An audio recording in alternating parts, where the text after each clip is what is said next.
Olá, meus caros, na aula de hoje nós veremos duas pequenas parábolas, a parábola do vinho nos odres e a parábola do remendo no tecido.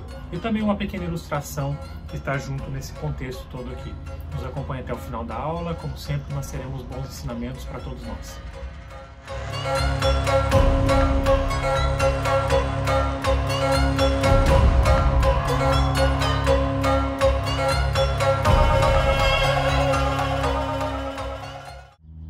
Muito bem, meus caros, as parábolas de hoje, elas são ilustradas nos três evangelhos chamados sinóticos, que são os três evangelhos muito parecidos, que são o evangelho de Mateus, o evangelho de Lucas e o evangelho de Marcos.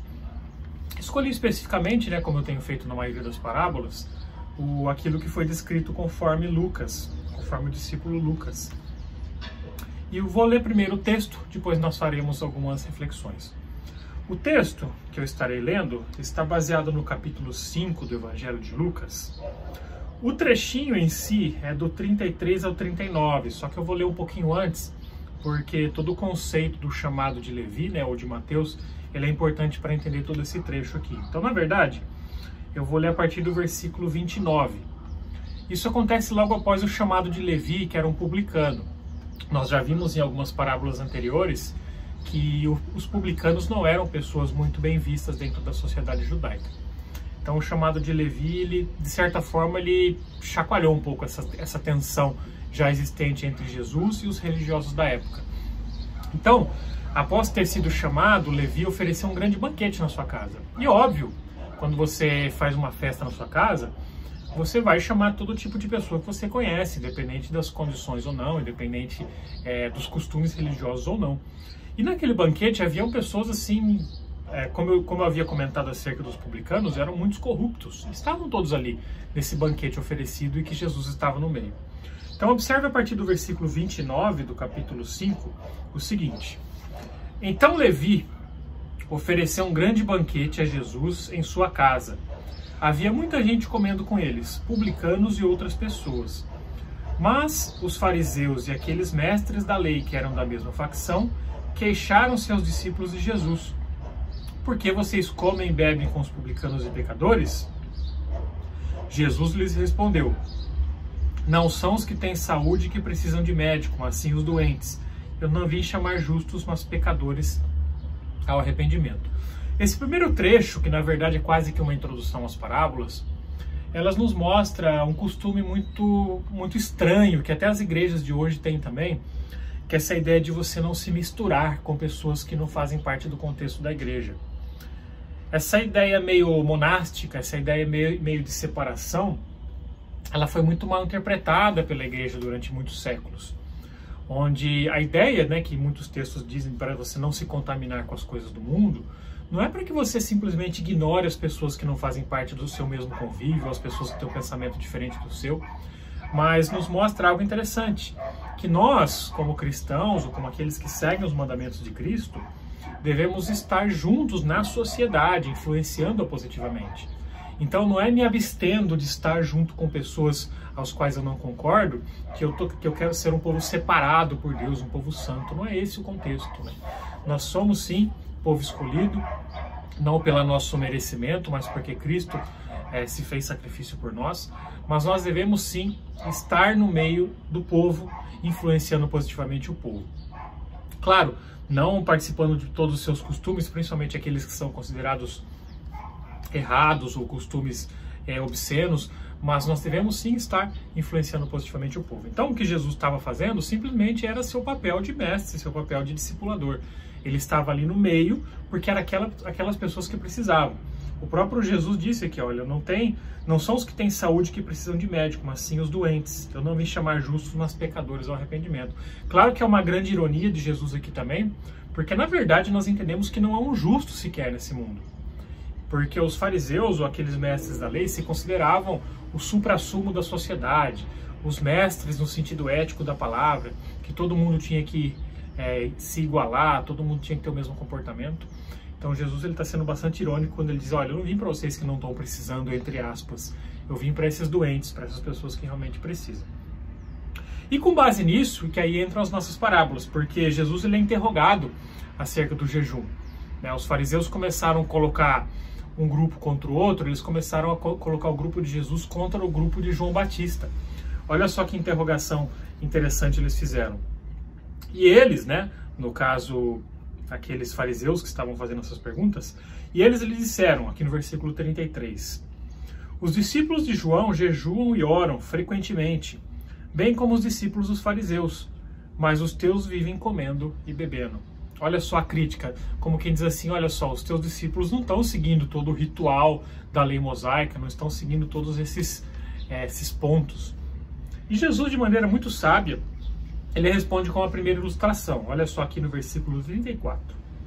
Jesus respondeu, podem vocês fazer os convidados do noivo jejuar enquanto o noivo está com eles? Mas virão dias quando o noivo lhe será tirado, naqueles dias jejuarão. Esse pequeno trecho mostra algo importantíssimo. Jesus não estava ali simplesmente fazendo o papel de um mestre, de alguém que estava ensinando algo diferente para os discípulos. Jesus ali era o próprio noivo na ilustração. Ele era o próprio Messias, aquele que viria, aquele ao qual toda a lei aponta para. Então o jejum e vários outros mandamentos aqui no período mosaico, não que eles tenham sido completamente abolidos, né? Há pessoas que fazem alguns tipos de jejum hoje em dia, mas o jejum ritualístico, aquele jejum da purificação, ele não tem sido feito, ele não é mais necessário aqui nos novos tempos, no tempo de Jesus. É o que ele diz, eu sou noivo, o jejum era uma espécie de preparação para aquele que viria, e aquele veio. Então, tanto os discípulos de João Batista, tanto quanto os fariseus, eles participavam de rituais que eram como preparações para aquilo que era a nova lei. E vamos pôr assim, se você estudar com mais profundidade o livro de Romanos, principalmente o livro de Hebreus, ele mostra um paralelo entre aquilo que era a antiga lei e aquilo que é a nova aliança em Cristo Jesus. Então o que Jesus estava, entre aspas, falando aqui é que, olha, não estou totalmente abolindo a lei, ele diz isso em outro versículo, mas ele está dando essa reinterpretação, ele está complementando aquilo que a lei era só um borrão, digamos assim, era só uma introdução, se completa aqui na pessoa de Jesus Cristo. E aí, então, para finalizar esse ponto aqui, ele dá duas parábolas muito interessantes. Versículo 36. Então lhes contou esta parábola. Ninguém tira um remendo de roupa nova e o costura em roupa velha. Se o fizer, estragará a roupa nova, além do que o remendo da nova não se ajustará à velha. O que ele quer dizer com isso, né? Talvez hoje, né, com a evolução da tecnologia têxtil, a evolução dos tecidos que muitas vezes são sintéticos, essa ideia por trás dessa parábola talvez não se aplique tanto. Mas naquela época, essa ideia de que uma roupa com o tempo ela ia encolhendo, ela era muito mais presente. Então se você pegar uma roupa já batida, que já praticamente encolheu o que tinha que encolher, e essa roupa se rasga, por exemplo, e você vai e pega um pedaço de tecido novo e coloca nela, o que vai acontecer? Com o tempo, o tecido que ainda não foi suficientemente encolhido, ele vai encolher e vai estragar, ele vai rasgar aquela roupa que já havia sido previamente encolhida pelo uso. E da mesma forma o contrário, se você pegar uma roupa nova e um remendo já de um pedaço antigo, a roupa vai encolher, o remendo já está encolhido, vai ficar um negócio esgarçado, feio, então nenhum funciona para o outro. Então, mais uma vez, ele está reforçando esse ponto de que as novas coisas que Cristo trazem não são compatíveis diretamente com a antiga lei, né? Cristo ele dá uma nova reinterpretação, por isso que alguns ritos, algumas coisas ficaram no passado. Ninguém sacrifica mais animais hoje em dia. Isso era uma imagem daquilo que viria no futuro, que é o sacrifício do Cordeiro, que é o sacrifício de Cristo. Então, essa é a primeira ilustração. A segunda ilustração, né, também dessa questão de novo versus antigo, é com relação ao vinho. Olha só o versículo 37. E ninguém põe vinho novo em vasilha de couro velha. Se o fizer, o vinho novo rebentará a vasilha, se derramará e a vasilha se estragará. Ao contrário, vinho novo deve ser posto em vasilha de couro nova, e ninguém, depois de beber o vinho velho, prefere o novo, pois diz, o vinho velho é melhor. Mais uma vez, uma incompatibilidade entre aquilo que é novo e aquilo que é velho. O vinho, como todos sabem, ele passa por um processo de fermentação natural. As vasilhas da época eram feitas principalmente de couro de animais, né? Couro de algumas feras do campo aqui. Então, se você curte o couro de animal, se você prepara e coloca um vinho novo nele, tanto o vinho quanto o couro que são novos, eles vão se amoldando, eles vão se fortalecendo, eles vão inchando conforme o vinho também vai fermentando. Agora, se você pegar esse couro que já está totalmente esturricado, digamos assim, já está bem cheio por causa do vinho que foi nele, e você vem e coloca vinho novo nesse couro antigo, esse couro antigo não vai dar conta, ele vai estourar, porque o vinho novo ele vai precisar dessa fermentação, dessa expansão, né, que é natural, né, pelo processo bacteriano aí, da fermentação, e ele vai se estourar. Então, mais uma vez, essa parábola mostra a incompatibilidade entre aquilo que era antigo e aquilo que é novo. Tá? Não menosprezando aquilo que representou a lei e os profetas, mas mostrando que Cristo vem dar essa nova interpretação. Bom, meus caros, essas pequenas parábolas, essas pequenas ilustrações, elas mostram o quanto muitas vezes é prejudicial nós ficarmos assim presos a questões do passado.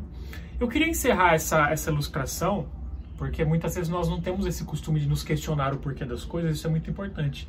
Como a ilustração que eu vi há muito tempo, não lembro nem de quem é a autoria, mas que mostra justamente que seguir tradições sem questionar pode ser muito perigoso. Havia um certo casal cuja esposa tinha costume de cozinhar uma peça de presunto. Só que antes de cozinhar essa peça de presunto inteira, ela vinha e cortava as duas pontinhas do presunto, ela cortava as duas extremidades. E colocava ali, depois na geladeira, né? O processo, ela pegava a peça inteira, colocava na geladeira, para começar a fazer todos os seus preparativos. Porém, o marido dela questionou, viu, por que você corta essa pontinha do presunto? E a resposta dela era simplesmente, olha, não sei, eu aprendi dessa forma com a minha mãe. E esse rapaz muito curioso, ele foi perguntar ali para a sogra, falou, viu, sogra, por que você pega essa peça do presunto e você corta ela nas duas pontas? E a sogra respondeu, olha, é dessa forma que eu aprendi com a minha mãe. E ele, não contente, ele foi perguntar para a avó da sua esposa, falou, viu, vovó, vem cá, quando você prepara um presunto, você corta essas duas pontinhas do presunto mesmo? Já pensando que deveria ter alguma coisa muito especial por trás disso, né? Ela falou, olha, meu querido, eu não corto mais essas pontas. Eu cortava quando antigamente eu morava no sítio, a geladeira era pequena. Se eu não cortasse a ponta, não cabia na geladeira. Parece engraçado, mas o que essa ilustração mostra pra gente? Nós seguimos muitas vezes algumas coisas por pura tradição. Não há uma razão específica por trás. E nós devemos sim questionar os velhos hábitos, questionar os velhos costumes, principalmente aqueles que não têm fundamento algum. E muitos desses costumes judaicos, muitos desses costumes da época, eles tinham o seu fundamento na época, por exemplo, esse do presunto, tinha o seu fundamento, mas depois já não serve mais, né? E vários outros costumes aconteceram. Depois que Jesus veio, ele mostrou que muitos daqueles primórdios já não fazem mais sentido com esse tempo novo da graça de Jesus Cristo.